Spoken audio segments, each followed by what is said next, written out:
Hi, this is Scott Duffy with Entrepreneur Magazine and S1 Media, and I'm here today with Shaun White. How you doing, brother? I'm good. Thanks for having me. Yeah. You know, when I'm sitting here and I'm thinking, 2 Olympic gold medals, more golds than anyone else in the X Games. I'm thinking 10 ESPYs, and I'm wondering, how do you still keep yourself motivated? Oh man, honestly, it's one of those things. It's like it's just in you. I can't really like sit back and relax on all those medals. You're always striving for that next thing, and that was like a moment in time, and that's great. And you should, thank yourself for getting to that point to win and achieve those awards. But for me, it just never really ends. It's always like, what's that next thing? And that's what pushes me. Is that next opportunity, and I'm always looking for it. So That's so awesome. You know, I have 2 young girls. They're 7 and 9, and they started skating down in San Diego with Pink Helmet Posse. Oh, right on. Yeah. I don't know about Pink Helmet Posse, but it sounds cool. It's cool. It's they're all committed to young girls and stuff like that, and they get them out there skating. And what happened when they started is they started watching videos, and we started watching you on YouTube and Tony Hawk on YouTube and all these crazy tricks. Yeah. And I'm just wondering, how is it that you're able to basically create those types of tricks?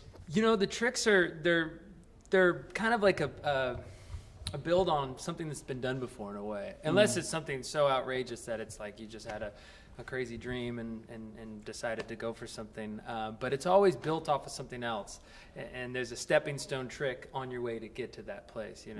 When snowboarding, I was learning spins, so obviously the first one would be a 180, and once I learned that, I built up to a 360 and then up to a 540 and 720, these degrees of rotation. So the last trick I did was a double flip 1440, so Wow. it's gone pretty far from the first 180, but that's how I got there in that place. And you always kind of look around you for what people are doing and a way to make it your own, because that's what's so unique about the sport. Is it's not about being the biggest and the strongest and this is how you do it. There's no real guideline to how to learn a trick or how to be the best, and these techniques have been, how many ways is there to throw a football? I'm sure it's only a couple. But with skateboarding and snowboarding, these types of sports, it's inspiration driven. So I was talking with Andre Agassi once, and he was like, so what if somebody just hits the gym harder than you and they just get so much bigger and stronger, and I'm like, it doesn't work like that. That's great. They'll look really cool. They'll be ripped, but it doesn't, you have to be inspired to go learn. And so that's a very delicate thing, and very, I think, thing that we hold dear in the sport is the fact that like it's inspiration driven, and the unique way of the way that you perform your tricks and the music that you play when you drop in, the clothing you wear, all feeds into this overall style component and culture of the sport. So I think that's where I get the most excited about when learning new tricks. Is it's the door's wide open for whatever you want to do. What's the role of visualization in terms of achieving your goals? That's huge. I mean, obviously setting the goals is one thing, but then actually obtaining them in the steps you take. I really think about everything, honestly. I think about the music that's going to be played. I think about what I'll be wearing, what the sky's going to literally look what like, you're going to be wearing. what I'm going to be wearing, like, what I'm going to say to my family, or like, I don't know. It really helps though, because you paint this picture and then you got an idea in your mind, and then so that's the goal finally, and you can see it in many ways, and then you just take those little steps to get there. And I always say that visualization and goal setting is very similar, but it's like any little step you can take in the direction is the right step. And obviously, not biting off more than you can chew. So I tend to set very high goals for myself and then low goals, something that's achievable, that's more fun, more playful. So like one year, my goal was to see how many cars I could win. Honestly, I was around 16, so driving was on my mind. I was like, how many cars could I win? Because they were giving away, cars at these events. And so, How many did you win? man, I won about 7 cars. It was ridiculous. Wow. I started donating some of them because what am I going to do with this? Yeah. You know what I mean? And I guess tax purposes, I was like, I'd rather just give this to somebody. Anyways, but the thing is that in order to win those cars, I had to win the whole series. So if you're following me, it was a lot more fun and interesting to try to win the cars rather than the scary feeling of like, I want to win the whole series. And so that was a way for me to kind of like downplay the magnitude of the situation and really make it into a more obtainable goal. And so, to be kind to yourself in that way, I find helps me a lot. Were you the kind of person that always had to win? Yeah. There's like no way around it. Yeah, I think so. I mean, I had an older brother, or I have an older brother, excuse me. He's 7 years older, so he's a lot bigger. He's a lot smarter and stronger and all these things growing up. And so it was just this unbeatable character in my life. And ever since I can remember, like, he beat me at ping pong, at board games. He was better at skateboarding, better at snowboarding, better at everything. And, being in that younger brother position, I was just battling to one day finally beat him in something. But I didn't realize at the time that I was competing with him, but in actuality, I was only really competing against kids in my age group, especially for snowboarding, skateboarding. And, I was learning tricks that someone 7 years older than me would be learning. So at that time, by the time I was his age, I was already surpassing guys that were much, much older than him because I was learning everything at such a young age. Those are kind of those key building blocks and motivation and things. You have to have something to go after, whether it's you want to beat your brother or you want to, sell more cars than the other guy at the dealership, or you want to, whatever it is, you kind of set those goals, and I like to make them up if they're not there. There's this kid that used to skate at the skate park named Steve. Sweetest guy in the world, and I just wanted to destroy him for no reason. Like, poor Steve, man. He's like the sweetest guy ever, and I'm just like, he's got to go. He's got to go. It's so funny because when we first started talking, when seeing you around stuff, you can be so mellow, right? But there's such a competitive, fire underneath. It switches for some reason on and off. So like when I'm at home, I'm super casual. Everything's pretty mellow, and I'm a pretty easygoing person. And then you put me in a situation of something's on the line or I got to win. I mean, I just turn into someone else. And especially even at the start gate, I always trip out. People get worried when I'm on my way to the competition because I'm so relaxed. They start getting nervous. Like, dude, like, come on, pump it up. And I'm just sitting there like listen to easy listening music on the way there. And then I'm getting a little more built up as I'm walking up, and then I actually see the half pipe, and I'm standing there, and I see my competitors, and it just changes. It turns on. Yeah. It's something I know will happen to me when I get there, but I can't really mimic that in other scenarios. So it's just a rarity that I've found over time that I do better in that pressure scenario. One of the things that I remember Tony Hawk telling me was that it could take years for him to develop a trick. And you had to try over and over and over again. And talking to all the entrepreneurs out there, we may go start a business and something doesn't work and we have to get back on our feet again. How do you do that? How do you go out there and try to be the best and try and do what you do and pick yourself up when things aren't going right? Yeah, it's tough always to find that motivation to continue on.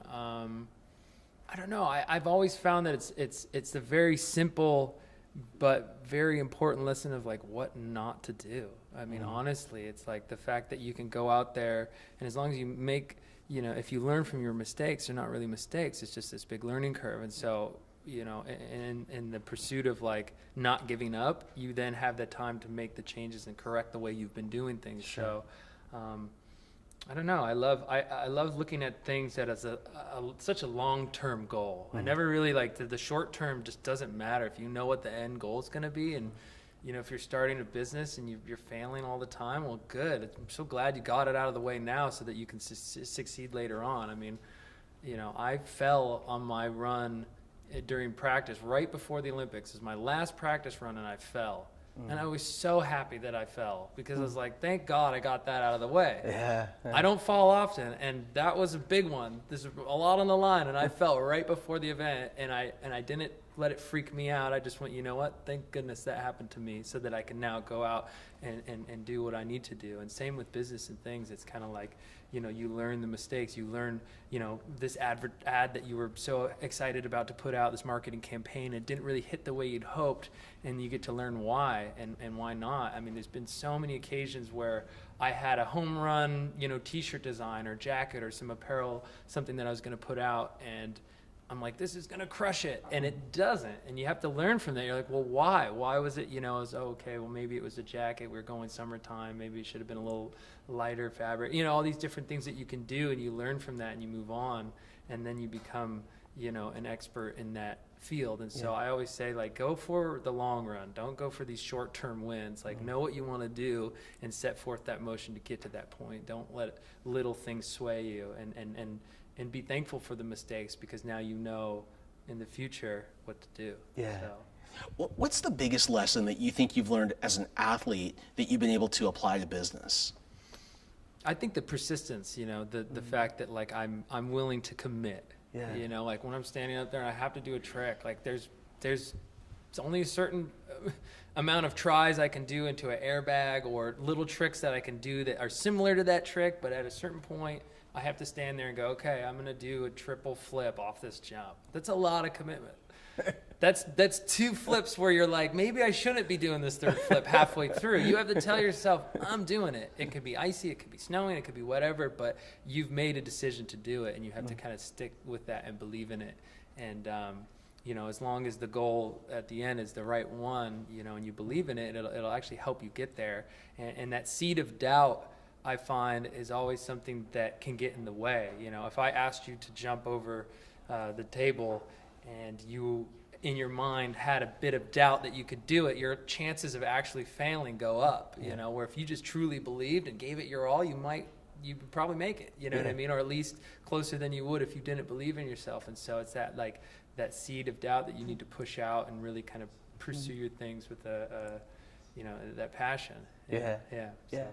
Now, I know that in addition to everything you're doing in athletics and all the business activities, you have a really cool, like, festival, concert, everything combined kind of series. Can you tell us about that? Yeah, so this is something fun I've put all my focus and time into. It's an event called Air and Style. It's a sports and music festival. And we have 3 of them that actually take place all over the world. There's one in Beijing at the Bird's Nest in China, and then there's one in Austria, and then the 3rd one and newest one to the tour that we do is Los Angeles. And so it's truly, like, I describe it as like an X Games type of event meets Coachella. So it's full-on music lineup, huge acts. Who picks the bands?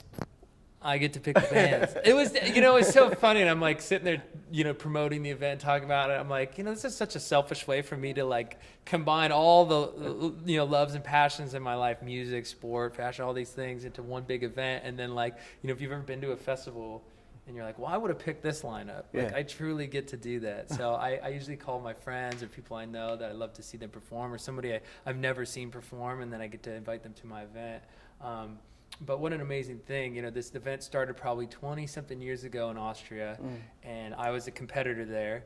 And then the event grew into China, and they asked me to be a host, you know, to be a recognizable face from the Olympics and things, and to explain to the public of China, like, what snowboarding's about, because it's not as big over there. It's growing in popularity, but definitely not like the U.S. and other places.